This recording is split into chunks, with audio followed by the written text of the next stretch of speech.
삼손은 사사기에 나오는 12명 사사 중에서 12번째 마지막 사사입니다. 오늘로서 이제 사사기가 끝이 납니다.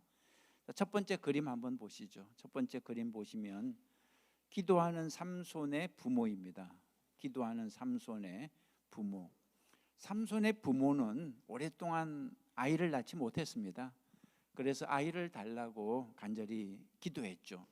그러다가 하루는 하나님의 사자가 삼손의 어머니에게 나타나 이렇게 말했습니다. 사사기 13장 3절에 보면 여호와의 사자가 그 여인에게 나타나서 그에게 이르시되 보라, 내가 본래 임신하지 못함으로 출산하지 못하였으나 이제 임신하여 아들을 낳으리니. 이 말을 듣고 깜짝 놀라서 남편의 이름이 무엇입니까? 마노아에게 이 사실을 알렸습니다. 그러자 남편이 하나님의 사자를 직접 찾아가서 물었습니다. 12절에 이 아이를 어떻게 기르며 우리가 그에게 어떻게 행하리이까? 저는 이 구절이 참 마음에 와닿았습니다. 이 아이를 어떻게 기르며 우리가 그에게 어떻게 행하리이까? 여러분은 여러분 자녀를 어떻게 길러야 할지 하나님께 물어보신 적이 있으십니까? 물어본 적이 없으면 오늘 물어보세요. 이 아이를 어떻게 길러야 할까요? 여러분 손주라도 놓고 그렇게 물어보세요. 왜 하나님께 물어야 될까요? 하나님은 모르시는 게 없기 때문에 묻는 것도 있지만 하나님께 물어야 하는 진짜 이유는 무엇입니까? 하나님이 주인이시기 때문입니다. 그럼 부모는 누구입니까? 잠깐 맡은 사람이죠. 자녀는 잠깐 맡은 사람의 뜻대로가 아니라 주인의 뜻대로 기르는 게 맞습니다. 그죠? 그래서 주인이신 하나님의 뜻을 물어야 하는 거죠. 우리 감리교를 시작한 잔 웨슬리 목사님의 부모님은 자녀가 19명이었습니다. 19명. 19명의 자녀를 키우는 것은 참 힘든 일이었습니다. 그래서 웨슬리의 어머니는 수산나 웨슬리는 기도로 자녀들을 양육했죠. 집이 좁아서 기도할 공간이 없자 어머니 수산나 웨슬리는 그 좁은 부엌 식탁에서 늘 앞치마를 뒤집어 쓰고 기도했다고 그럽니다. 그래서 아이들은 온 집안을 난장판으로 만들며 뛰놀다가도 어머니가 이제 식탁 의자에서 앞치마를 뒤집어 쓰기만 하면 이제 엄마 기도 시간이구나 하고 조용히 했다는 거죠. 어머니 이 수산나 웨슬리는 아이들이 잠자리에 들기 전에 그 19명의 아이들에게 이렇게 질문했다고 그럽니다. 첫 번째 질문, 너희들은 누구냐? 그럼 자녀들이 대답했습니다. 예, 우리는 하나님의 자녀입니다. 그 다음에 질문, 누가 너희를 이 땅에 보냈느냐? 예, 역사의 주관자이신 하나님께서 우리를 태어나게 했습니다. 무엇을 위해 태어났느냐? 예, 우리는 하나님의 영광을 위하여 태어났습니다. 너희를 돕는 이가 누구냐? 예, 천지를 만드신 하나님께서 우리를 도우십니다. 이렇게 매일매일 질문하고 대답하고 이게 완전히 세뇌가 되는 거죠. 좋건 싫건 이렇게 믿음으로 양육을 했기 때문에 그 아들, 특별히 잔 웨슬리, 찰스 웨슬리도 유명하지만 잔 웨슬리는 수많은 영혼을 구원할 수 있었습니다. 자, 오늘 성경에 나오는 삼손의 아버지 마노아의 질문을 여러분의 기도 제목으로 삼으시기 바랍니다. 이 아이를, 하나님이 주신 이 아이를 어떻게 기르며 우리가 그에게 어떻게 행하리이까? 여러분, 이 세상에 우연히 실수로 태어나는 자녀는 없습니다. 부모는 혹시 실수해도 하나님은 실수하지 않습니다. 모든 생명에는 하나님의 뜻이 있고 계획이 있는 거죠. 그 뜻을 하나님께 물어야 하고 그 뜻대로 길러야 하는 거죠. 하나님이 마노아 부부에게 삼손을 주실 때 하나님이 계획하시는 게 있었습니다. 그게 뭐냐 그러면 5절에 나오죠. 그가 삼손이 블레셋 사람의 손에서 이스라엘을 구원하기 시작하리라. 하나님의 뜻은 삼손을 통해서 이스라엘을 구원하는 것이었습니다. 이 목적을 이룰 수 있도록 부모는 삼손을 양육해야 하는 거죠. 여러분의 자녀도 마찬가지입니다. 하나님이 뜻하신 바가 있습니다. 하나님의 계획이 있습니다. 그걸 하나님께 물어봐야 되는 거죠. 하나님, 이 아이를 통해 하나님이 원하시는 것은 무엇입니까? 그 하나님의 뜻을 이루기 위해서 자녀를 양육해야 하는 거죠. 부모의 욕심을 이루기 위해 자녀를 양육하지 말고 하나님의 뜻을 이루기 위해서 자녀를 양육하시기 바랍니다. 자, 하나님이 마노아 부부에게 자녀 양육법 하나를 가르쳐 주셨습니다. 자, 삼손을 어떻게 키우라 그랬습니까? 나시린으로 키우라 그랬습니다. 나시린이 무엇입니까? 구별된 사람, 그런 뜻입니다. 세상과 구별된 사람, 그런 뜻입니다. 삼손이 태어날 때 이스라엘은 영적으로 캄캄한 시대였습니다. 여러분 기억하십니까? 지금까지 사사기를 보면 반복되는 패턴이 있었죠. 4S라고 기억하시죠? 4S. 첫 번째 S가 무엇입니까? 신이죠. 이스라엘 백성들이 하나님을 떠나 범죄했습니다. 두 번째 S가 무엇입니까? suffering이죠. suffering. 하나님이 징계하시고, 그래서 이방 나라의 공격을 받아 이스라엘은 큰 suffering, 고통을 당하는 거죠. 세 번째 S가 무엇이었습니까? supplication, 살려달라고 간구하고 기도하는 거죠. 네 번째 S가 무엇이었습니까? salvation이죠. 하나님이 이제 사사를 보내 구원하시죠. 이것이 사사기에 계속 반복되는 패턴이었습니다. sin, suffering, supplication, salvation. 그런데 오늘 성경 사사기 13장을 보면 그 패턴이 깨집니다. 첫째와 둘째 패턴까지는 동일합니다. 죄짓고 벌받는 패턴은 동일합니다.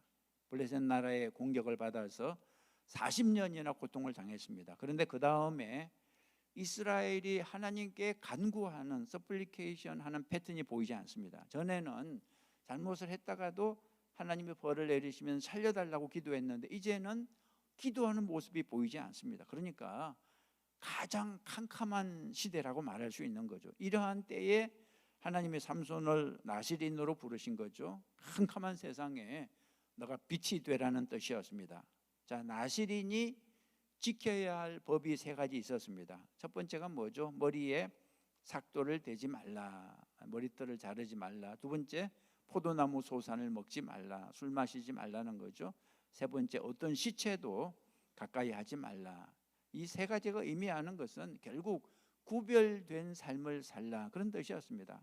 구별은 다른 말로 거룩이거든요. 그러니까 세상 사람들과 구별된 거룩한 삶을 살라는 것이었습니다. 그런데 중요한 사실 하나가 있는데요.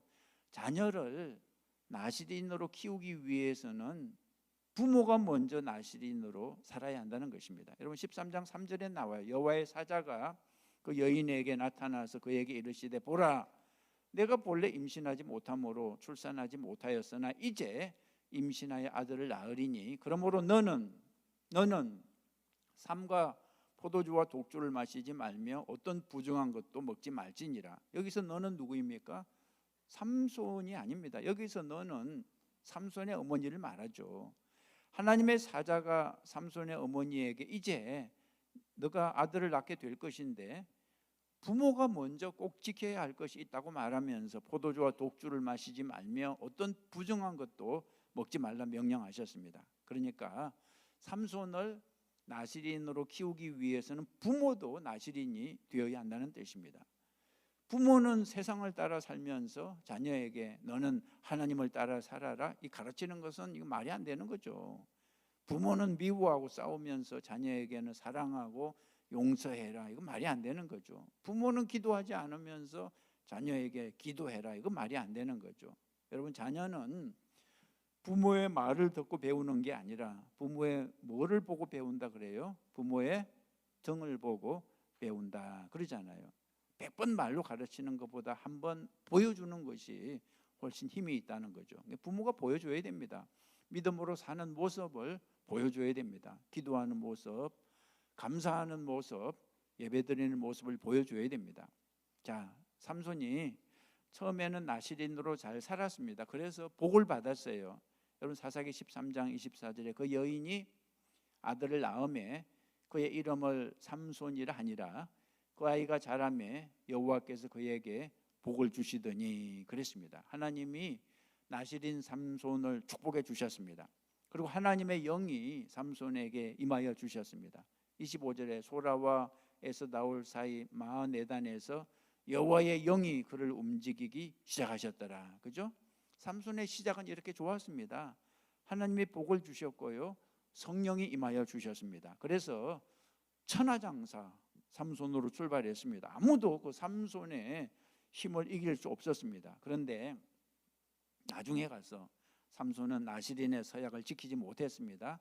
나중에는 술도 마시고요, 죽은 시체에 손도 댔습니다. 그런데도 하나님이 은혜를 베풀어 주셔서 하나님이 주신 힘을 거두어 가시진 않았습니다. 그런데 마지막에 가서 머리에 삭도를 대지 않겠다는 서약마저 깨뜨릴 때 하나님의 능력은 떠나가고 말았습니다. 삼손은 더 이상 힘을 발휘하지 못했습니다. 자, 우리는 여기서 중요한 교훈을 하나 얻을 수 있습니다. 나시린의 서약이 사실은 삼손을 지켜주었다는 것입니다. 나시린의 서약이 사실은 삼손을 지켜주었습니다. 삼손이 나시린의 서약을 완전히 깨버리자 삼손의 축복도 힘도 사라지고 만 거죠. 여러분 잊지 마십시오. 거룩함이 우리를 지켜주는 것입니다. 거룩하게 사는 것은 손해가 아닙니다. 거룩함이 우리를 지켜주는 것입니다. 우리가 하나님의 말씀을 지킬 때 하나님의 말씀이 우리를 지켜주는 거죠. 그래서 제가 항상 비유로 말씀드리는데, 하나님의 말씀은 신호등과 같다. 여러분 신호등 지키는 게 싫으세요? 안 지키면 사고 나는데, 하나님의 말씀을 지킬 때 하나님의 말씀이 우리를 지켜준다는 것입니다. 우리가 거룩할 때 세상에서 힘을 발휘할 수 있습니다. 세상에 영향력을 끼치고 세상을 변화시킬 수 있는 거죠. 그러나 거룩함을 잃어버리면 이제 힘이 사라집니다. 마치 맛을 잃은 소금처럼 버려지게 되는 거죠. 누가복음 14장에 소금이 좋은 것이나 소금도 만일 그 맛을 잃으면 무엇으로 짜게 하리요? 땅에도 그럼에도 쓸데없어 내버리느니라 그랬습니다. 자, 이제부터 삼손의 그 문제점에 대해서 좀 더 자세히 말씀을 드리겠습니다. 자, 삼손에게는 5가지 정도 문제가 있었습니다. 5가지 문제를 말씀드리는데요. 첫째, 삼손의 일생을 보면 부모를 공경하지 않았습니다. 부모를 공경하지 않았습니다. 내 부모를 공경하라, 이것이 하나님의 명령인데 삼손은 부모를 공경하지 않았습니다. 집에서 부모를 공경하지 않는 자녀는 밖에 나가서도 문제를 일으키죠. 그래서 옛말에 사람을 뽑을 때, 하여할 때 효자를 뽑으라, 그런 말이 있었습니다. 효가 없는 사람은 충도 없다. 삼손이 불효하는 모습이 오늘 성경에 나옵니다. 1절에 삼손이 딥나에 내려가서 거기서 블레셋 사람의 딸들 중에서 한 여자를 보고 올라와서 자기 부모에게 말하여 이르되, 내가 딥나에서 블레셋 사람의 딸들 중에서 한 여자를 보았사오니 이제 그를 맞이하여 내 아내로 삼게 하소서. 여자 때문에 삼손이 부모와 충돌했습니다. 삼손은 블레셋 여인과 결혼하겠다 했고요, 부모는 반대했습니다. 하나님은 이스라엘 백성들이 이방 여인, 가나안 여인과 결혼하는 것을 금하셨습니다. 가나안 여인은 우상을 숭배했기 때문이죠. 여러분 성경은 불신 결혼을 반대합니다. 신약에 와서도 마찬가지고요. 고린도후서 6장에 너희는 믿지 않는 자와 멍에를 함께 매지 말라. 의와 불법이 어찌 함께하며 빛과 어둠이 어찌 사귀며 하나님의 성전과 우상이 어찌 일치가 되리요. 우리는 살아계신 하나님의 성전이라. 그래서 삼손의 부모도 아들 삼손의 불신 결혼을 반대했던 거죠. 3절에 그의 부모가 그에게 이르되, 내 형제들의 딸들 중에나 내 백성 중에 어찌 여자가 없어서 내가 할례받지 아니한 블레셋 사람에게 가서 아내를 맞으려 하느냐. 하나님을 좀 잘 믿는 우리 동족들, 이스라엘 여자들 중에서 골라야지 왜 하필이면 우상 숭배하는 가나안 여자, 블레셋 여자를 선택하느냐, 이런 뜻이죠. 그러나 삼손은 자기 생각을 굽히지 않았습니다. 부모의 말을 듣지 않았습니다. 3절에 삼손이 그의 아버지에게 이르되, 내가 그 여자를 좋아하오니 나를 위하여 그 여자를 데려오소서. 보통 이스라엘 사람도 가나안 여인과 결혼하는 것은 있을 수 없는 일입니다. 하물며 삼손은 나시린으로 부름을 받았는데, 구별된 사사로 부름을 받았는데 우상을 숭배하는 이방 여인과 결혼하는 것은 있을 수 없는 일이었습니다. 부모가 반대했지만 삼손은 굽히지 않았습니다. 기어코 이방 여인과 결혼을 하고 말았습니다. 자, 두 번째 삼손의 문제는 생활이 참 문란했습니다. 삼손이 특히 여자 문제가 있었습니다. 그림 한번 보시죠. 삼손이 여자들과 청년 수십 명과 어울려서 파티하는 그런 그림인데요. 삼손이 부모를 거역하고 이방 여인과 결혼하기 위해 잔치를 하는데 블레셋 사람들의 풍속을 따라서 했습니다. 세상 사람들의 풍속을 따라서. 사사기 14장 10절에 삼손의 아버지가 여자에게로 내려가며 삼손이 거기서 잔치를 베풀었으니 청년들은 이렇게 행하는 풍속이 있음이더라. 무리가 삼손을 보고 30명을 데려와서 친구를 삼아 그와 함께 하게 한지라. 10절 끝에 보면 청년들이 행하는 풍속이 있다는 거죠. 이 풍속은 11절에 나오지만 30명을 데려와서 친구를 삼아 한바탕 노는 겁니다. 요즘식으로 하면 소위 뭐 총각 파티, 배철러 파리 뭐 그런 거 있잖아요. 성적으로 아주 문란하고 퇴폐적인 잔치였습니다. 그 파티를 하면서 삼손은 엄청난 금액의 판돈까지 걸면서 수수께끼를 내기도 했습니다. 베옷 30벌과 겉옷 30벌의 판돈을 걸었는데 요즘 돈으로 환산을 해보면 한 10,000불, 15,000불 정도 되는 금액이었습니다. 청년들 모임에서 100불이라면 몰라도 10,000불이 넘는 돈을 걸면서 수수께끼를 내는 것은 좀 지나친 거 아니겠습니까? 삼손은 하여튼 생활이 전반적으로 문란했습니다. 돈에 대해서도 문란했고요, 성에 대해서도 문란했고요. 첫 번째 결혼은 그래서 실패로 끝이 났습니다. 그 후에 첫 번째 결혼에 실패하고 삼손은 본격적으로 문란한 생활을 했습니다. 자, 삼손이 활동하는 얘기는 14장부터 나오는데요. 놀라운 것은 다른 사사들처럼 나라를 구원하는 일을 하지 않고 매번 여자 만나러 가는 얘기로 시작합니다. 14장 1절 보면 블레셋 여자를 보고 이렇게 돼 있죠.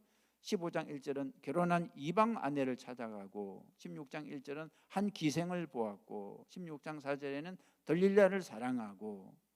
삼손의 가장 큰 문제는 여자 문제였습니다. 삼손은 나시린으로 거룩하게 살겠다고 서약한 사람이었는데 나시린으로 살기는커녕 보통 사람보다 더 문란한 생활을 했다는 거죠. 부모를 거역하고 돈도 함부로 쓰고 기생집을 찾아다니고 하여튼 나쁜 짓은 다 하고 다녔습니다. 자, 그 다음 그림 보시죠. 우리가 잘 아는 들릴라의 유혹인데요. 들릴라. 삼손을 망하게 만든 이 들릴라의 유혹은 어느 날 갑자기 찾아온 게 아닙니다. 여러 번 꾸준히 찾아왔습니다. 삼손은 들릴라의 유혹을 처음부터 확실하게 물리쳐야 했습니다. 그런데 방심했죠. 들릴라가 유혹할 때 심각하게 생각하지 않고 계속해서 장난을 쳤습니다. 하나님이 주신 거룩함을 가지고 장난을 쳤어요. 처음에는 이렇게 말하죠. 내 힘이 어디에서 나오는지 알아?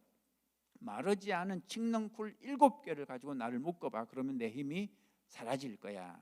두 번째는 또 이렇게 장난칩니다. 한 번도 사용하지 않은 새 줄을 가지고 나를 묶어봐. 그러면 내 힘이 사라질 거야. 세 번째는 이렇게 장난쳐요. 내 머리털 7가닥을 저 배틀에 넣어 같이 짜면 내 힘이 사라질 거야. 계속해서 장난쳐요. 여러분, 불장난을 자꾸 하면 화상을 입게 마련이죠. 결국 삼손은 자기 입으로 하나님의 비밀을 말하고 말았습니다. 자기 머리털에 비밀이 있음을 알려주고 말았습니다. 그 결과 머리털이 밀리고 하나님의 힘도 떠나고 비참한 사람이 되고 마는 거죠. 삼손은 영적으로 방심한 결과 마귀의 유혹에 넘어가고 만 거죠. 마귀의 유혹에 넘어가지 않기 위해서는 항상 깨어 있어야 됩니다. 베드로전서 5장 8절에 건신하라, 깨어라, 너희 대적 마귀가 우는 사자같이 두루 다니며 삼킬 자를 찾나니 그랬습니다. 세 번째, 삼손의 잘못은 하나님의 말씀에 순종하지 않았습니다. 자, 하나님이 삼손을 사사로 부르실 때 나시린의 서약을 지키라 그랬습니다. 나시린의 서약은 3가지를 반드시 지키겠다는 거죠. 술을 마시지 않겠습니다. 머리털을 자르지 않겠습니다. 시체를 가까이 하지 않겠습니다. 삼손은 이 3가지를 다 거역했습니다. 머리를 자른 것은 뭐 본인 의지가 아니었지만 들릴라에게 속아서 머리가 깎였죠. 뭐 술을 마시는 것은 늘상 범했고, 그리고 사사기 14장 8절 보면 삼손이 그 죽은 시체에도 접촉했음을 알 수 있습니다. 8절에 보면 얼마 후에 삼손이 그 여자를 맞이하려고 다시 가다가 돌이켜 그 사자의 죽음을 본 적 시체를 본즉 사자의 몸에 벌떼와 꿀이 있는지라 손으로 그 꿀을 떠서 걸어가며 먹고 그의 부모에게 이르러 그들에게 그것을 드려서 먹게 하였으나 그 꿀을 사자의 몸에서 떠왔다고는 알리지 아니하였더라. 삼손은 길에서 만난 사자를 맨손으로 막 찢어서 죽였습니다. 그리고 나중에 그 사자의 죽은 몸에서 벌떼와 뭐가 나왔다고요? 꿀을 발견하고 그 꿀을 부모에게 갖다 주었습니다. 그런데 그 꿀을 어디서 구했는지 부모에게는 말하지 않았다고 성경은 기록하고 있습니다. 꿀의 출처를 왜 부모에게 숨겼을까요? 죽은 사자의 시체에 손을 댄 것은 나실인의 서약을 어긴 행위였기 때문입니다. 삼손은 이렇게 하나님의 말씀을 너무나 가볍게 거역하는 사람이었습니다. 특히 우리가 모든 면에서 말씀에 순종해야 하지만 특별히 순종해야 할 영역이 무엇이냐 그러면 결혼 문제입니다. 결혼 문제입니다. 다른 것은 불순종을 해도 금방 또 회개하고 돌이킬 수 있지만 결혼은 그게 아니죠. 한번 잘못하면 평생 돌이키기 어렵습니다. 한국의 그 결혼정보회사 선우에서 4,131명의 미혼 남녀에게 질문했다고 그래요. 배우자를 선택할 때 무엇을 가장 중요하게 생각하냐고. 미혼 남성은 이렇게 대답했습니다. 1위가 첫 번째가 외모고요, 두 번째가 성격이고요, 세 번째가 직업이었습니다. 미혼 여성은 순서가 이렇게 나왔습니다. 첫 번째가 직업이고요, 두 번째가 성격이고, 세 번째가 경제력이었습니다. 세상 사람들은 그러니까 돈과 외모와 성격을 가장 중요하게 본다는 것을 알 수 있습니다. 뭐 돈과 외모, 성격이 중요한 것은 사실입니다. 그러나 우리 믿는 사람들은 좀 달라야 하지 않겠습니까? 여기에 반드시 들어가야 할 것이 있는데 신앙이죠. 신앙이 꼭 들어가야 됩니다. 신앙 없는 사람과 결혼하는 것은 하나님의 뜻이 아닙니다. 신앙은 보지 않고 오로지 돈과 외모 그리고 성격만 본다면 삼손의 결혼과 다를 바가 없는 거죠. 우리 믿는 사람들은 결혼할 때 신앙을 중요하게 봐야 됩니다. 물론 신앙만 봐서는 안 됩니다. 그죠? 신앙만 봐서는 안 됩니다. 신앙을 기본으로 보고 그 다음에 다른 것들도 봐야 되죠. 그런데 이미 결혼을 해버렸으면 어떻게 해야 되나요? 신앙이 없는 배우자는 어떻게 해야 되나요? 신앙이 없는 배우자라 해도 이혼은 옳지 않다 이렇게 성경은 말하고 있습니다. 믿음 없는 사람과 결혼했으면 이제 어떡하겠어요? 선교사의 마음으로 살아야 되는 거죠. 한 영혼을 구원하기 위해서 이제 살아야 되는 거죠. 네 번째 삼손의 잘못은 하나님이 주신 힘을 잘못 사용했습니다. 삼손에게는 하나님이 정말 어마무시한 힘을 주었는데 14장 6절을 보면 삼손이 막 사자를 만나서 맨손으로 찢어 죽이죠. 엄청난 힘이었습니다. 사자를 맨손으로 죽일 정도니까. 그런데 그 힘이 어디서 온 거냐 하면 6절에 보면 하나님의 영이 삼손에게 강하게 임해서 그런 힘이 생겼다고 기록하고 있죠. 다시 말해 삼손의 힘은 하나님이 주신 것이라는 뜻입니다. 자, 하나님이 주신 힘은 하나님의 뜻대로 사용을 해야 하는 거죠. 그죠? 하나님의 뜻이 무엇입니까? 왜 그런 힘을 주셨습니까? 블레셋을 물리치고 이스라엘을 구원하라는 뜻이었습니다. 그런데 삼손은 그 힘을 엉뚱한 데 사용합니다. 자기를 자랑하고 그냥 자기 분을 터뜨리는 데 사용했습니다. 잊지 마십시오. 하나님이 주신 힘은 하나님의 뜻대로 사용해야 됩니다. 삼손처럼 자기 욕심을 위해서, 자기 자랑을 위해서 사용한다면 하나님이 그것을 결국 거두어 가시는 거죠. 삼손이 그렇게 됐습니다. 하나님이 주셨던 그 모든 축복을 다 잃어버리고 말았습니다. 자, 다섯 번째, 삼손의 문제. 삼손은 분을 다스리지 못했습니다. 분을.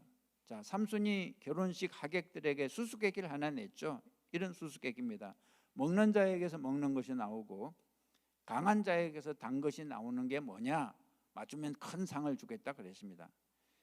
그러자 사람들이 삼손의 아내를 꼬여서 답을 알아냈습니다. 그래서 삼손이 분노하죠. 19절에 여호와의 영이 삼손에게 갑자기 임하심에 삼손이 아스글론에 내려가서 그곳 사람 30명을 쳐 죽이고 노략하여 수수께끼 푼 자들에게 옷을 주고 심히 노하여 그의 아버지의 집으로 올라갔고 삼손의 아내는 삼손의 친구였던 그의 친구에게 준바되었더라. 분노한 삼손은 블레셋 사람 30명을 때려 죽이고 옷을 빼앗아 수수께끼를 푼 자들에게 주었습니다. 그리고 아내를 버리고 자기 집으로 가버렸죠. 자, 얼마 후에 분노가 좀 풀린 삼손은 화해의 선물로 염소 새끼를 가지고 아내를 찾으러 갔는데 장인이 그 딸을 이미 다른 사람에게 줘버렸습니다.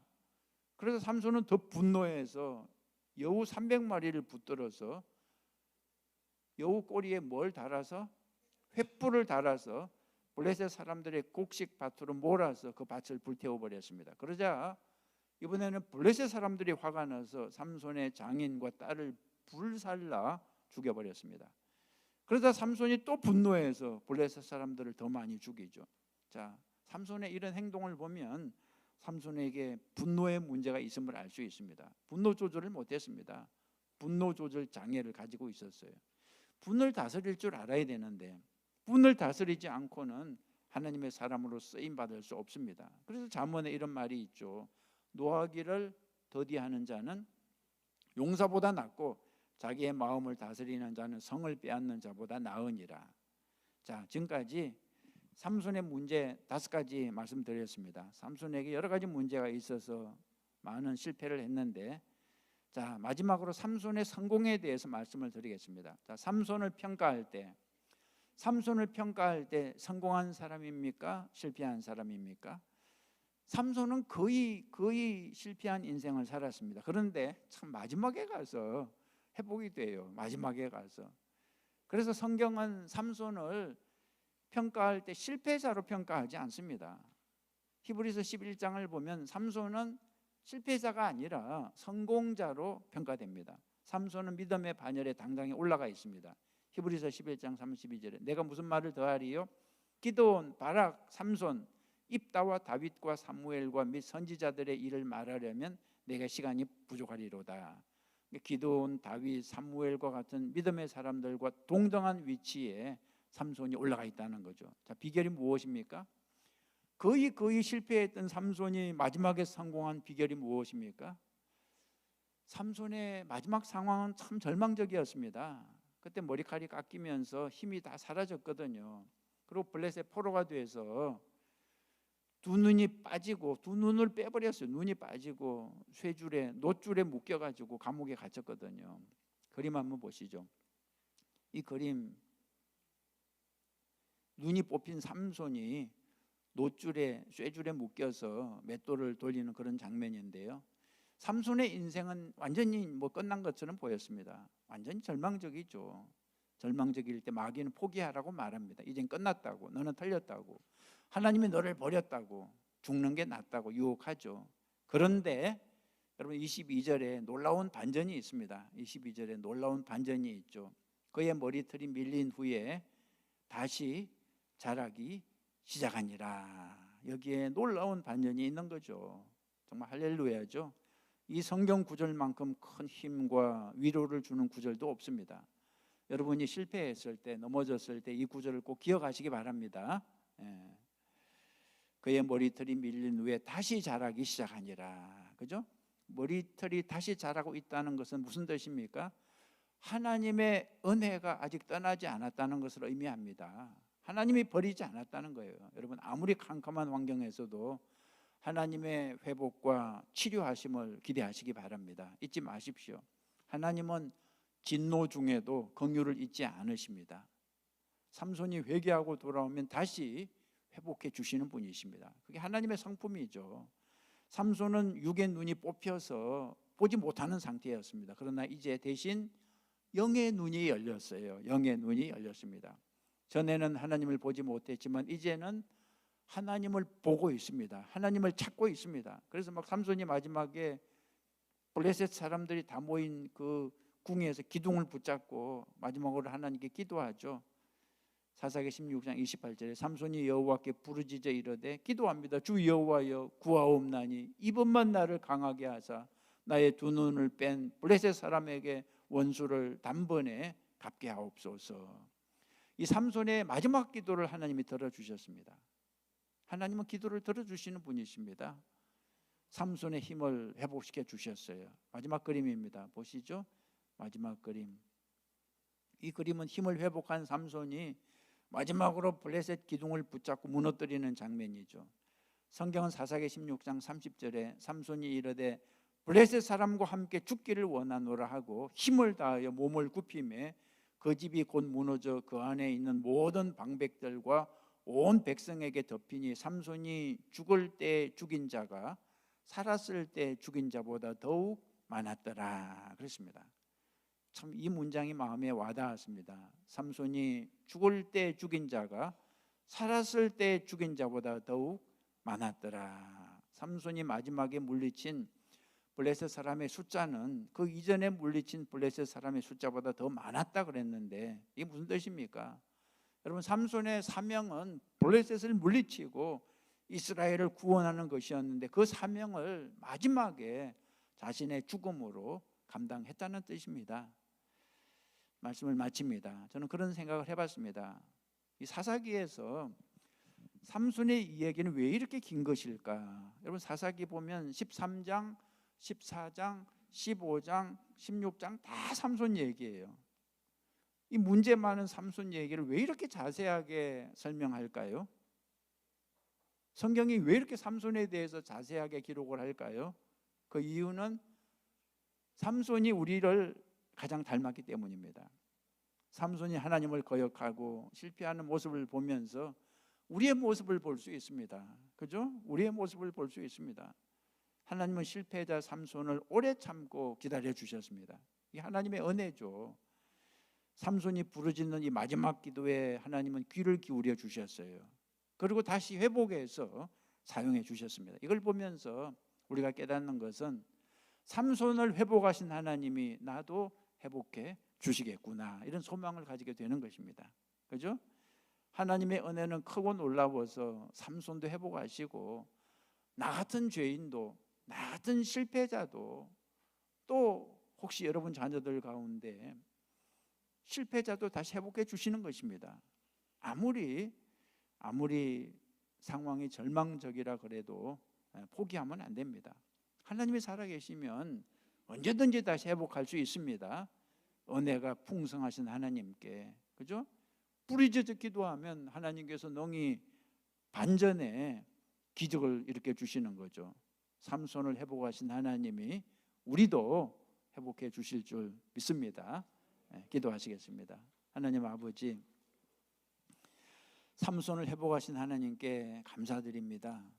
우리도 넘어지고 실패할 때가 많지만 다시 이렇게 세워주시는 하나님의 은혜를 믿습니다. 주님의 뜻을 따라 살게 하시고 거룩함을 잃지 않게 하옵소서. 예수님의 이름으로 기도했습니다. 아멘. 속으로 모이시기 바랍니다.